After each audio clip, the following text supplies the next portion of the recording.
Hey guys, Brent Hull Build Show, talking today about doors, about the last 100 years of doors, what's happened to it. I may go on a rant. Come join me today in the Build Show.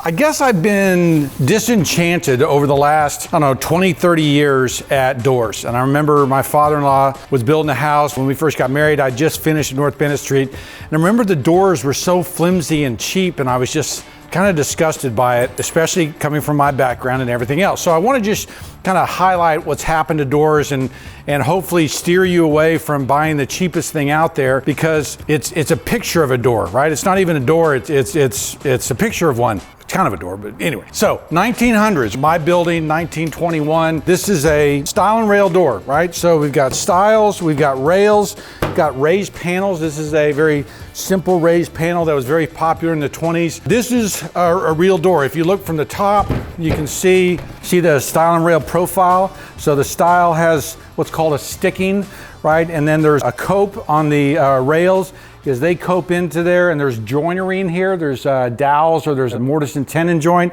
And so, after 1900, you get away from the through mortise and tenons and the wedged mortise and tenons and the things that were popular pre-1900. So, these are factory-made doors, right? These are doors that were made in large factories, solid wood, no finger jointed wood, fun, beautiful, right? About 20 or 30 years ago, True Stile started making doors, and they started making doors out of MDF. And so this is a MDF door from True Stile that has a OG profile, raised panels. When we're working on projects and they don't want to pay for custom doors, we don't kind of have that budget, we like True Stile. This is a $500, $600 door. It's very heavy because it's all solid MDF. I don't know what their joinery details are. I suppose we could cut this one up.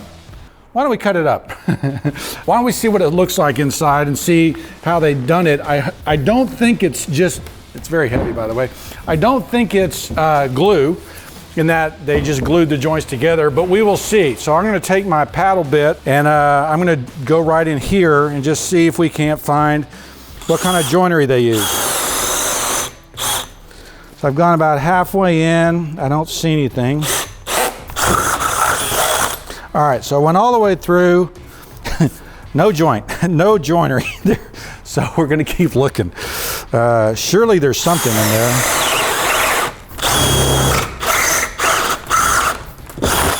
But you can see, one thing you're seeing, there's a lot of MDF here. If you want to work with real wood, right? If you don't want to have a water problem and have your door swell like this one has at the bottom here, you can see it got a little water in our shop. So the water got sucked into the bottom of this door, and it's kind of all swelled up now. So that's no good. I guess I'm going to cut into it because I can't really figure out how they put this together. So one second.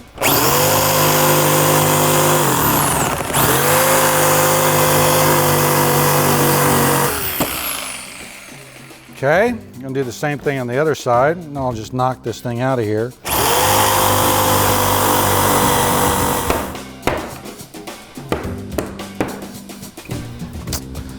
Okay, no joinery, it's just glued together.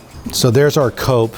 They've just glued this together. There's no dowels, there's nothing inside here, there's no joinery, they just have glued it together. They also, the sticking is actually milled into this. So we're talking about was wood, right? And so you can see how the bottom flares out. That's because water got in here, and obviously this would have to be cut off. We were gonna try to use it for a client. Everything is MDF in here, and it's a very heavy door, right? But it's not necessarily well made. Now, the last piece I wanna look at is the door I went to the big box store yesterday and bought. And they range in price from about $70 or $60 down to $50.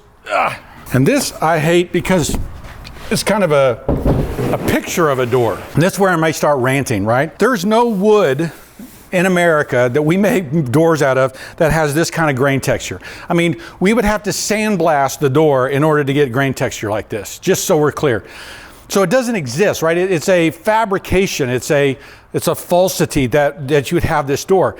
It's a 6-panel door, panels being the word here, because what you have here is you have a skin dropped onto a hollow core. And so this door probably weighs 15 pounds. It's a 2-foot door. I think it was $60. And so we're gonna jump into this one. And I know there's no joinery. I think it was glued together, but we're gonna kind of dig into it and figure it out. Wow. Okay, that didn't take long. Basically what we've got here is a cardboard. Okay, so we got cardboard. I mean, if you want to be making, building doors out of cardboard, I suppose you can. I don't recommend it as far as longevity. All right, so now I was able to pry it up, and we'll get in here and just kind of lift this skin off here. All right, so you can see that's kind of just peeling up. This really is frustrating. All right, so there's your door, people. There's what $60 buys you. Right?